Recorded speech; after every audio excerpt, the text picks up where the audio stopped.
Halo men, selamat datang kembali. Apa kabarnya? Semoga semua baik-baik aja ya men ya. Di video kali ini seperti biasa, gua mau melanjutkan episode dari film series drakor yang berjudul Angry Mom. Di episode kemarin kita baru saja sampai dengan diperlihatkannya masa lalu Jo Kangja yang pernah berpacaran dengan adiknya Dongchil, hingga berakhir tragis men, sampai terbunuh adiknya tersebut. Ya, gak usah berlama-lama lagi, langsung saja kita melanjutkan film series ini. Tapi sebelumnya, bagi yang belum nonton episode sebelumnya, link video ada di deskripsi men. Ya ditonton dulu lah, itu biar nyambung ceritanya. Langsung saja kita ke filmnya men. 자, 한잔해. 버스. 버스.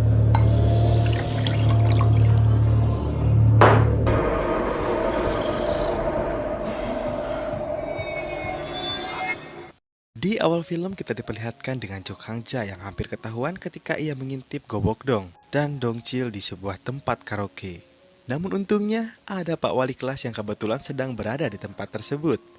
Jadi ia berhasil keluar dari tempat tersebut dengan selamat tanpa ketahuan. Seperti yang kita ketahui bahwa Jo Kangja mempunyai masa lalu dengan Ah Dongchil. Jadi jika diketahui mungkin akan ada keributan atau perkelahian di tempat tersebut. Untung saja Pak Wali kelas dengan sigap menolongnya. Setelah Kangja dan wali kelas keluar, kita juga diperlihatkan percakapan Gobokdong dan Ah Dongchil. Dari percakapan tersebut, kita dapat mengetahui bahwa Ah Dongchil juga sepertinya tidak segan untuk membunuh orang-orang yang tidak ia sukai. Ya, meskipun ia menyuruh Gobokdong yang menjalankannya, namun tetap saja itu menunjukkan bahwa ia sangat kejam. Kangja yang sekarang sudah menjadi siswi di sekolah tersebut pun mulai terlihat menyelidiki dan menanyai para siswi di sana tentang kasus pembulian di sekolah tersebut. Namun sayangnya, ternyata ia tidak terlalu mendapatkan banyak mengenai informasi tersebut. Kita juga diperlihatkan Kangja yang sedang menanyai Jin Yikyung. Namun sepertinya Jin Yikyung seperti takut untuk memberikan informasi mengenai pembulian tersebut. Ya mungkin ia takut jika nantinya ia membocorkannya, ia akan dalam bahaya men. Namun Kangja terus-menerus menanyakan kepada Yikyung. Dan akhirnya Jin Yikyung memberikan sedikit tentang pembulian di sekolah tersebut. Setelah kejadian tersebut, kita diperlihatkan Ahran yang sedang berada di rumah sakit. Dan disitu terlihat Kangja sangat sedih melihat kondisi anaknya itu. Dan bahkan Kangja sempat berpikir bahwa kejadian yang menimpa anaknya adalah balasan dari apa yang ia lakukan di masa lalu.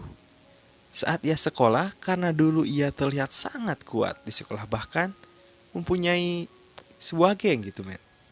Bahkan Jin Yikyung yang merupakan sahabat dekatnya Aran sempat meminta kepada ibunya untuk memindahkan sekolahnya, namun sang ibu tidak menggubrisnya. Ia beralasan bahwa tidak ada sekolah yang lebih baik dari sekolahnya saat ini.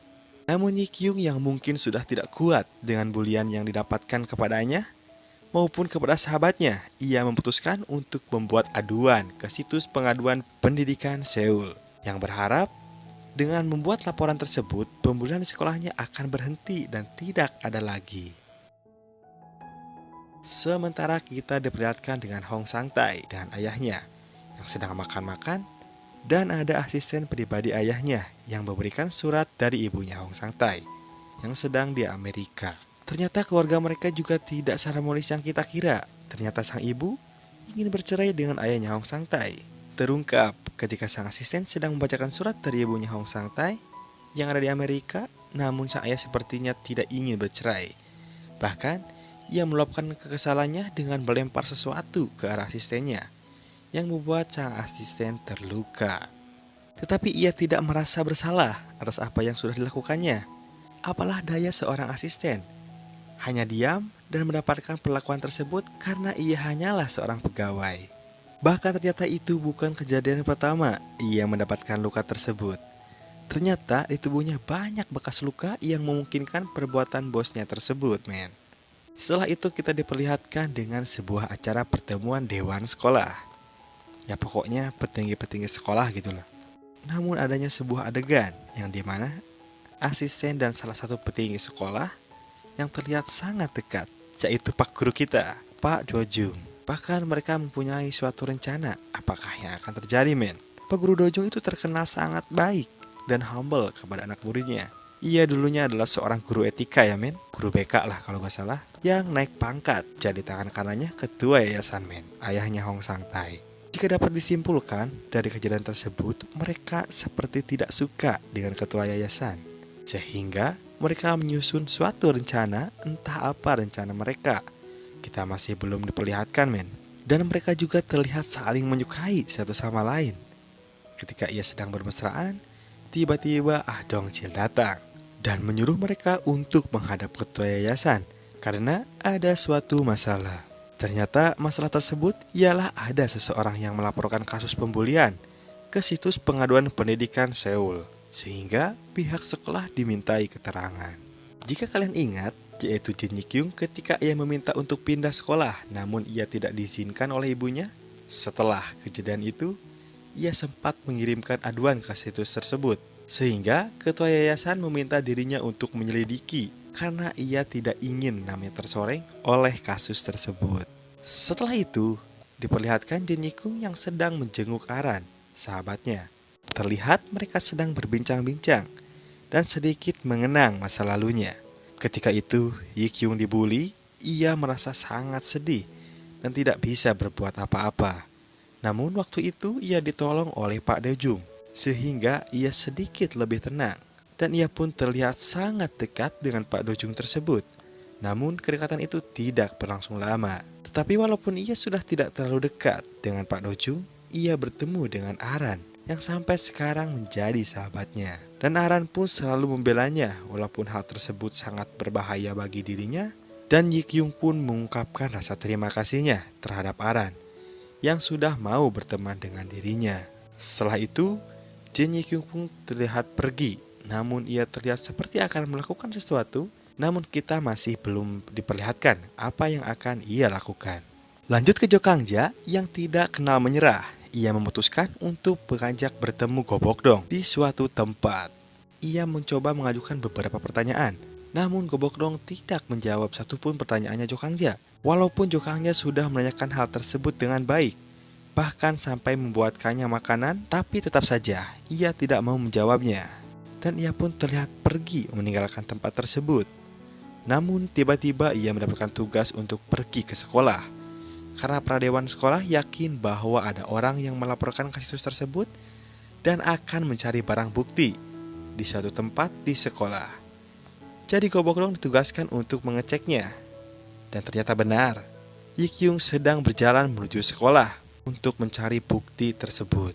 Terlihat Jin Yi-kyung di sini sudah mencapai di sekolah. Jadi yang direncanakan Jin Yi-kyung adalah ia akan mencari barang bukti di sekolah. Soalnya dengan barang bukti tersebut, ia dapat menolong sahabatnya Aran. Namun sayangnya, Go Bok-dong juga sudah sampai di sekolah tersebut men, dan memergoki Jin Yi-kyung yang sedang mencari sesuatu di lemari. Yi-kyung yang kaget, terlihat ketakutan, ia langsung berlari, melarikan diri. Namun Go Bok-dong terus mengejarnya sampai ke atap sekolah. Namun ternyata, Jin Yi-kyung tiba-tiba terjatuh men. Entah sengaja melompat atau didorong, enggak tahu men. Ia pun meninggal di tempat. Kejadian itu membuat Go Bok-dong sangat kaget dan hanya bisa terdiam melihat kejadian tersebut.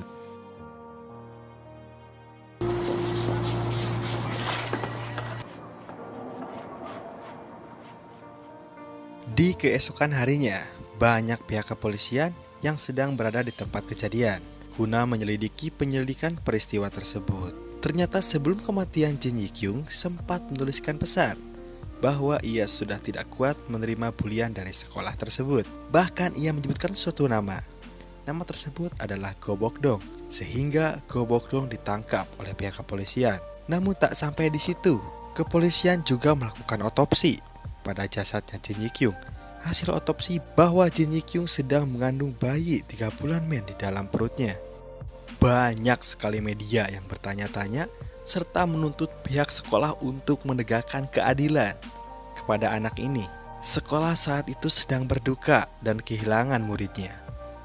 Semua guru dan murid-murid ikut ke pemakaman Jin Yi-kyung. Orang tua Yi-kyung sangat menyesal men, kenapa saat itu ia tidak mendengarkan apa yang dikatakan oleh anaknya. Setelah kematian Jin Yi-kyung, Aran semakin gila men. Ia hilang kesadarannya. Semua orang ia salahkan. kalau yang membunuh Jin Yi Kyung itu adalah kamu. Ke setiap orang bilang kayak gitu. Sampai akhirnya tatapannya mengarah kepada Pak Guru Dojung. Tatapannya agak sedikit berbeda gitu. Ada apakah sebenarnya? Mari kita cari tahu, men. Di sisi lain, berita ini mulai menyebar, men. Disiarkan di TV tentang kasus di sekolah swasta bergengsi di Seoul. Seorang siswi mati bunuh diri karena tidak kuat dibully. Polisi telah menangkap penyerangnya yang diidentifikasi dalam catatan cibunuh diri, yaitu Go Bok-dong yang ditangkap. Banyak sekali rumor yang mengatakan bahwa Jin Yi Kyung itu diperkosa oleh seorang guru dan menyuruh Go Bok-dong untuk membujuknya aborsi dalam kandungannya itu. Mendengar berita di media, Guru Dojung sangat stres, men. Ia juga mengingat Jin Yi Kyung mengancamnya di perpustakaan bahwa ia tidak akan segan-segan akan membuka semua kelakuan buruknya. Ia menyuruh Dongchil untuk membantunya membereskan kasus ini agar tidak semakin panjang. Padahal saya kira Dojung sangat baik, men. Care kepada muridnya, dan ternyata di balik semua ini dia yang ngelakuin. Tapi tahan dulu, men, film ini belum selesai. Singkat cerita, Aran juga agak pulih nih. Sudah bisa masuk sekolah lagi. Tetapi Kang Ja tidak mengizinkan kalau Aran kembali ke sekolah, men. Ia menyuruhnya untuk pindah sekolah saja. Karena di sekolah itu pun teman baik Aran pun meninggal. Anak-anak di sana tukang bully semua. Karena itu, dan membuat Aran stres sampai masuk ke RSJ. Aran tetap ingin ke sekolah itu karena semua itu adalah masa lalu. Dan kini ia sudah lebih baik. Di tengah percakapan itu, tiba-tiba muncul Pak Wali kelas. Kaget dong. Sedangkan Kang Ja tahu ia adalah muridnya yang bernama Bang Wul dan menanyakan bahwa ia ingin berbicara dengan ibunya Aran. Paniklah di situ. Untungnya bisa mengelak kalau ibunya Aran sedang berada di luar negeri dan tidak tahu kapan kembalinya. Lalu Pak Wali kelas memberikan buku catatan selama Aran tidak masuk ke dalam kelas. Dan Pak Wali kelas pun berjanji akan melindungi Aran kalau ada apa-apa. Ia akan bertanggung jawab. Di sisi lain, kita diperlihatkan Go Bok-dong yang sedang berada di pengadilan, men. Ia ditemani oleh Ah Dongchil atas meninggalnya Yi Kyung, dan Go Bok-dong mendapatkan hukuman 2 tahun masa percobaan dan 80 jam pelayanan masyarakat. Go Bok-dong hanya bisa menerimanya tanpa memberikan perlawanan, sedangkan masyarakat banyak yang protes karena hukumannya terlalu ringan, men. Media juga menyiarkan berita ini dan menyebutkan pengadilan dianggap terlalu lunak pada remaja. Lanjut ke Aran. Ia sudah pergi ke sekolah nih, men. Dan lucunya lagi, Kang Ja juga masuk sekolah tuh. Tapi di sekolah ia sebagai Bang Wul. Setelah Aran masuk kelas, ia membuka lokernya. Tiba-tiba banyak sekali tulisan yang mengejek Aran atas kematian Jin Yi Kyung. Juga foto-foto Yi Kyung yang dirobek dan dicoret-coret. Kang Ja yang melihat kejadian itu marah dan menyalahkan Hong Sang-tae yang sedang duduk santai itu. Lalu ia menyeretnya ke atap sekolah, men. Berani sekali si ibu ini ya. Orang lain pada takut pada Hong Sang-tae, men, karena ia punya backupan dari bapaknya ketua yayasan. Dihajarlah di situ Sang-tae di atap sekolah. Sehingga Kang Ja langsung dipanggil ke ruang Pak Wali kelas. Dan mulai sekarang wali kelas akan memberi perhatian khusus padanya. Ia akan selalu mengawasi gerak-gerik Kang Ja agar tidak berkelahi terus. Di jam istirahat tiba-tiba ada bapaknya Aran nih ke sekolah. Saat itu Kang Ja sedang berdua dengan Aran. Kagetlah di situ, Kang Ja langsung bersembunyi. Gak lama dari situ muncul bosnya suaminya. Ternyata bosnya itu adalah Ah Dongchil, men. Melihat suaminya bicara dengan Ah Dongchil, agak kaget gitu. Loh, ini kenapa kok bisa gitu? Ayahnya ke sekolah karena ingin menemui atasannya dari bosnya itu, Ah Dongchil. Tahu gak siapa bosnya, men? Pak Guru Dojung. Stop, jangan dulu berspekulasi. Kita lanjutin dulu, men. Kayaknya urusan sekolah sih, men, karena akan adanya pembangunan tambahan. Dan ayahnya Aran menjadi direktur penanggung jawab lapangan untuk pembangunan ruang tambahan di sekolah ini. Malamnya, asisten ayahnya Hong Sang-tae datang ke rumah Dojung. Nama asisten tersebut adalah Aeon. Dan ya, sudah dipastikan mereka melakukan apa. Ya cobalah kalian pasti tahu, men. Paham sekali kalau soal kayak gini. Setelah melakukannya, Yeon memberikan flashdisk yang berisi daftar nama-nama orang yang menentang ketua, serta memberitahu kalau Dojung harus berhati-hati dalam mendekati mereka. Dojung memerintahkan Aeon mencari catatan hitam terpisah yang berisi kelemahan para direktur yayasan sekolah. Ia juga mengatakan akan memberi ia waktu selama 2 hari sebelum ketua Hong kembali dari luar negeri, men. Jadi sebaiknya Aeon segera bergegas. Aeon terkaget-kaget. Hal semacam itu hanya ada pada ketua.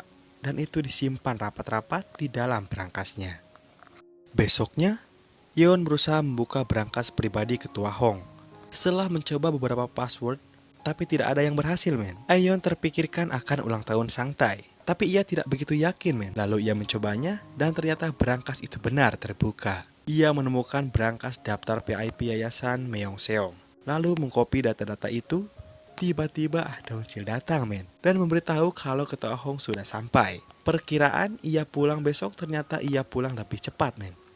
Bergegaslah ia langsung membereskan berkas-berkas tersebut. Lalu Ketua Hong masuk ke dalam ruangannya dan sudah disambut ada Aeon dan Dongchil yang menyambutnya. Tiba-tiba ia mengatakan dengan sinis kalau Aeon selalu membuat masalah, yaitu tentang kasus Jin Yi-kyung. Aeon tidak bisa menutup berita itu keluar dari media, dan Aeon memberikan alasan kalau orang tua Jin Yi-kyung adalah seorang wartawan. Jadi begitu sulit untuk dilakukan. Kita sedikit flashback ke masa lalu, men. Sebentar. Yang diceritain tadi pas persidangan kasus Kang Ja yang membunuh Beom. Ternyata yang menjadi saksi itu adalah Aeon, men. Pada saat dulu ia di bangku sekolah. Kenapa Aeon bisa melakukan itu padahal sudah sangat jelas? Apakah ia tertekan? Karena pada saat itu ia menyatakan kesaksiannya sambil menangis, men. Balik lagi ke masa sekarang. Jo Kang Ja menunggu Aran di depan sekolah, namun tidak terlihat batang hidungnya. Kang Ja bertanya-tanya kepada geng bully yang lewat. Mereka tidak tahu, bahkan di jam terakhir Aran tidak masuk kelas. Ternyata Aran bersembunyi di bawah meja di perpustakaan. Saat semua sudah sepi dan lampu mati, Aran berjalan menyusuri perpustakaan. Ternyata pas siang hari, waktu Aran di perpustakaan, ia melihat rak buku dan menemukan gantungan tas milik Jin Yi-kyung yang sama dengan miliknya. Maka dari itu, ia memutuskan untuk mencari bukti dan ingin mengungkap kasus yang tidak terselesaikan ini. Sama seperti Jin Yi-kyung sebelum ia meninggal. Tiba-tiba Dojung dan Aeon berjalan menuju perpustakaan sambil membawa dokumen itu. Di saat yang sama, Pak Wali kelas juga mencari Aran, men, di sekitaran sekolah dan melihat Kang Ja yang berlari kencang menuju perpustakaan. Lalu wali kelas segera menyusulnya. Aran segera bersembunyi dan mematikan lampu flash HP-nya. Aran melihat Dojung dan Aeon memasuki ruangan rahasia itu. Namun karena terlalu gugup, sinetron nih, Aran menjatuhkan sebuah buku. Di sana Aeon mendengarnya. Aeon melihat keluar dan mencari sumber suara itu. Tapi ia juga ragu apa yang telah ia dengar itu benar atau tidak. Ternyata Aeon melihat Kang Ja yang berada di sana. Lalu Dojung juga berjalan mengikuti Aeon, yang dimana ada Kang Ja di sana. Dan tamat. Kaget, men. Gimana kelanjutannya ya? Penasaran? Sama, saya juga. Semakin sini semakin seru nih. Kalau dipikir masalah ini timbul akibat masa lalunya Jo Kang Ja. Apakah benar? Tentu saja itu cuma pendapat saya saja. Sekian. Apabila suka dengan video ini, jangan lupa di-share ya, men. Sampai jumpa di video selanjutnya.